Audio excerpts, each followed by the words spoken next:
Hi നമസ്കാരം, എല്ലാവർക്കും പുതിയൊരു വീഡിയോയിലേക്ക് സ്വാഗതം. ഇന്ന് നമുക്ക് വളരെ എളുപ്പത്തിൽ നല്ല സ്വാദിഷ്ടമായൊരു ബീഫ് കറി എങ്ങനെ ഉണ്ടാക്കാമെന്ന് നോക്കാം. അപ്പോൾ അതിൻ്റെ ചേരുവകളിലേക്കും കൂട്ടുകളിലേക്കും ഒക്കെ നമുക്ക് കടക്കാം. അതിനായി ഞാൻ 1/2 കിലോയോളം ബീഫ് നന്നായി കഴുകി വൃത്തിയാക്കി എടുത്തിട്ടുണ്ട്.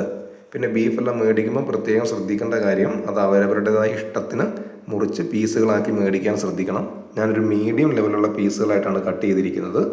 അത് ഓരോരുത്തരുടെ ഇഷ്ടത്തെ അനുസരിച്ചാണ് ചെയ്യേണ്ടത്. ഇനി നമുക്ക് ഇതിലേക്ക് ചേർക്കേണ്ട മസാലകളിലേക്ക് കിടക്കാം. ആദ്യം തന്നെ നമുക്ക് മുളക് പൊടി ചേർത്ത് കൊടുക്കാം. മുളക് പൊടിയൊക്കെ ഇടുമ്പോൾ ശ്രദ്ധിക്കേണ്ടത്, ഇത് അവരവരുടെ ഇഷ്ടത്തിന് എരിവ് കൂടാതെ കൃത്യമായ പാകത്തിനിടാൻ ശ്രദ്ധിക്കണം. പിന്നെ മഞ്ഞൾപ്പൊടി ചേർത്ത് കൊടുക്കാം. ഞാൻ മഞ്ഞൾപ്പൊടി ചേർത്ത് കൊടുത്തിട്ടുണ്ട്. മഞ്ഞൾപ്പൊടിയും അതിൻ്റെതായ പാകത്തിന് ആ കറിക്ക് ആവശ്യമായ രീതിയിലുള്ളത് വേണം ഇട്ട് കൊടുക്കാൻ. പിന്നെ ഉപ്പ് എല്ലാവർക്കും അറിയാം, പാകത്തിനിടണം. കൂടിയാലും കുറഞ്ഞു പോയി കഴിഞ്ഞാലും പ്രശ്നമാണ്. അപ്പം അതിൻ്റെതായ പാകം നോക്കി അതിൽ കൃത്യമായിട്ട് ഇടാൻ ശ്രദ്ധിക്കുക.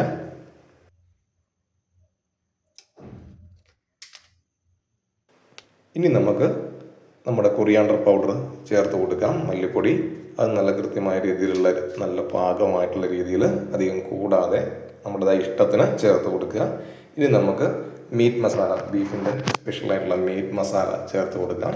മസാലകളൊക്കെ ചേർക്കുമ്പം അവരുടേതായ അഭിരുചിക്കനുസരിച്ച് ആ ടേസ്റ്റ് നോക്കി എരിവ് കൂടാതെയാണെങ്കിൽ അങ്ങനെ ഇട്ട് കൊടുക്കാൻ ശ്രദ്ധിക്കണം. പിന്നെ ഞാൻ ചേർത്തത് കാശ്മീരി ചില്ലി മുളക് പൊടിയാണ്.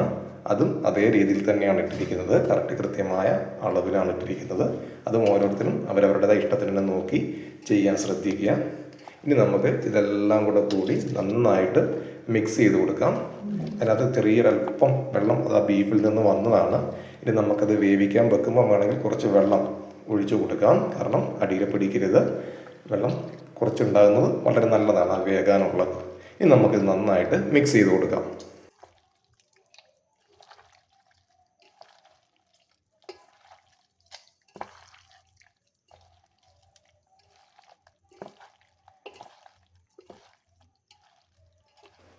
ഏകദേശം ഇറച്ചിയിൽ നല്ല രീതിയിൽ മസാലയൊക്കെ പിടിച്ചിട്ടുണ്ട്. ഇനി നമുക്ക് ഇതിനാവശ്യമായിട്ടുള്ള കാര്യങ്ങൾ എന്തൊക്കെയാണ് വേണ്ടതെന്ന് നോക്കാം. നമുക്ക് ഇതിനകത്ത് കൂട്ടുകൾ തയ്യാറാക്കേണ്ടതായിട്ടുണ്ട്. ഇനി നമുക്ക് അതിലേക്ക് കിടക്കാം. അപ്പം നമുക്ക് ആദ്യം മുതൽ ഉള്ളി, ഇഞ്ചി, പച്ചമുളക്, കറിവേപ്പില, വെളുത്തുള്ളി, ഈ ഐറ്റംസൊക്കെയാണ് നമ്മൾ മെയിനായിട്ട് ഉപയോഗിച്ചിരിക്കുന്നത്.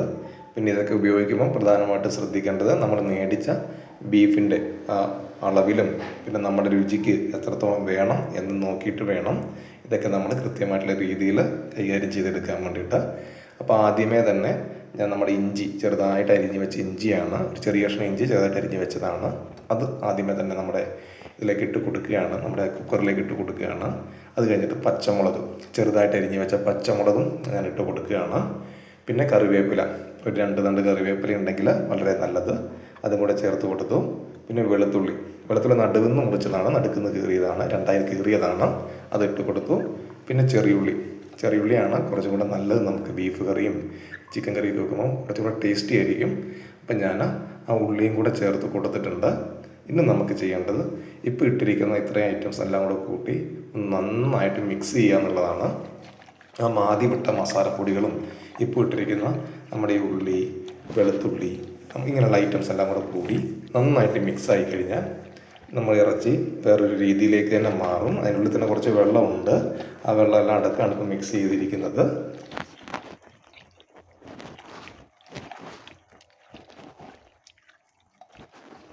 അപ്പോൾ നമ്മുടെ മസാലകളൊക്കെ എല്ലാം തന്നെ നന്നായിട്ട് ഇറച്ചിയിൽ പറ്റിച്ചേർന്നിട്ടുണ്ട്. എല്ലാം കൃത്യമായ ഒരു രീതിയിൽ നല്ല സ്മെല്ലും അതിലെല്ലാം വരുന്നുണ്ട്. അപ്പോൾ എല്ലാ കാര്യങ്ങളും കൃത്യമായിട്ട് ചെയ്തിട്ടുണ്ട്. പിന്നെ ശ്രദ്ധിക്കേണ്ട കാര്യം, ഞാൻ നേരത്തെ പറഞ്ഞിരുന്നു, കുറച്ച് വെള്ളം അതിലൊഴിച്ച് കൊടുക്കുക. അടിയിലൊന്നും പിടിക്കരുത്. ബാക്കി വെള്ളം ബീഫിൽ നിന്ന് തന്നെ വന്നോളും. ഒരല്പം വെള്ളം നമ്മളതിലൂടെ ചേർത്ത് കൊടുക്കാൻ ശ്രദ്ധിക്കണം. ഇനി നമുക്കൊരു സ്റ്റൗവിലേക്ക് തീ കത്തിച്ച് അങ്ങോട്ടേക്ക് മാറ്റാം. മിനിമം ഒരു 8 മുതൽ 10 വരെയുള്ള വിസിലുകൾ നമ്മൾ ശ്രദ്ധിക്കുക. ആ ടൈമിലായിരിക്കും നമ്മുടെ ബീഫ് നമുക്ക് അനുയോജ്യമായ രീതിയിൽ വെന്ത് കിട്ടുക. ഞാൻ എന്തായാലും ഒരു 10 വിസിൽ വരെ അടിക്കാൻ വെച്ചിരിക്കുകയാണ്. ബാക്കി നമുക്ക് വഴിയെ വിസിലടിക്കുന്നതനുസരിച്ച്. ഇപ്പം നമ്മുടെ കുക്കറിൽ 9ാമത്തെ വിസിലടിച്ച് കഴിഞ്ഞു. ഞാനൊരു 10ാമത്തെ വിസിലാണ് വെക്കുന്നതെന്ന് പറഞ്ഞിരുന്നു. ഇനി നമുക്ക് എത്രയും പെട്ടെന്ന് തന്നെ നമുക്ക് 10ാമത്തെ വിസിലും കൂടി അടിച്ചു കഴിഞ്ഞാൽ ഇതൊന്ന് തുറന്ന് നോക്കേണ്ടതായിട്ടുണ്ട്. കറക്റ്റായിട്ട് നന്നായിട്ട് വെന്തിട്ടുണ്ടാകും. ഇനിയും ചെറിയ ഒരു മസാല പരിപാടി കൂടിയുണ്ട്. അങ്ങനെ എയറെല്ലാം പോയതിനു ശേഷം ഞാൻ കുക്കർ തുറന്നു. അതാണ് നിങ്ങൾ കാണുന്നത്. നല്ല അടിപൊളിയായി വെന്ത് വന്നിട്ടുണ്ട്. ഓരോ പീസുകളും നല്ല രീതിയിലുള്ള ഒരു സ്മെല്ലും കാര്യങ്ങളൊക്കെ വരുന്നുണ്ട്. നമ്മൾ ആദ്യം ചേർത്ത മസാലയുടേതാണ്. ഇനിയും നമുക്ക് ഇതിനകത്ത് ചേർക്കാൻ ചെറിയൊരു മസാല പരിപാടി കൂടിയുണ്ട്. അതിന് മുമ്പ് തന്നെ നമുക്ക് കുറച്ച് മല്ലിയില ഇട്ട് കൊടുക്കാം. മല്ലിയില അധികമാകാതെ നോക്കുക. ചില ആളുകൾക്ക് മല്ലിയില ഇഷ്ടമില്ലാത്ത ആളുകളുണ്ടാകും. അവർ അത് നോക്കി കൈകാര്യം ചെയ്യുക. പിന്നെ മല്ലിയില ഇളക്കി കൊടുത്ത് നന്നായിട്ട് ഇളക്കുക. അടിയിലും മുകളിലെല്ലാം നന്നായിട്ട് കൃത്യമാകുന്ന രീതിയിൽ നന്നായി ഇളക്കി കൊടുക്കുക. അതിനുശേഷം ഞാനൊരു പാനിൽ കുറച്ച് എണ്ണ ചൂടാക്കാൻ വെച്ചിരുന്നു. അതിലേക്ക് കുറച്ച് കടുക് ഇട്ട് കൊടുത്തിട്ടുണ്ട്. ഇപ്പം കടുകെല്ലാം നന്നായിട്ട് പൊട്ടി വരുന്നുണ്ട്, നിങ്ങൾ കാണുന്നുണ്ട്. ഇനി നമുക്കിതിനകത്തേക്ക് കുറച്ച് മസാല പരിപാടികൾ കൂടി ചേർക്കാനുണ്ട്. അതും കൂടെ ചേർത്ത് അതും കൂടെ നമ്മുടെ ബീഫിലേക്ക് ആഡ് ചെയ്ത് കഴിയുമ്പോഴാണ് അതിൻ്റെതായ ഒരു പ്രത്യേക രുചി നമുക്ക് കിട്ടുക. അപ്പോൾ നമുക്കിനി എന്തൊക്കെയാണ് ചേർക്കേണ്ടതെന്ന് നോക്കാം.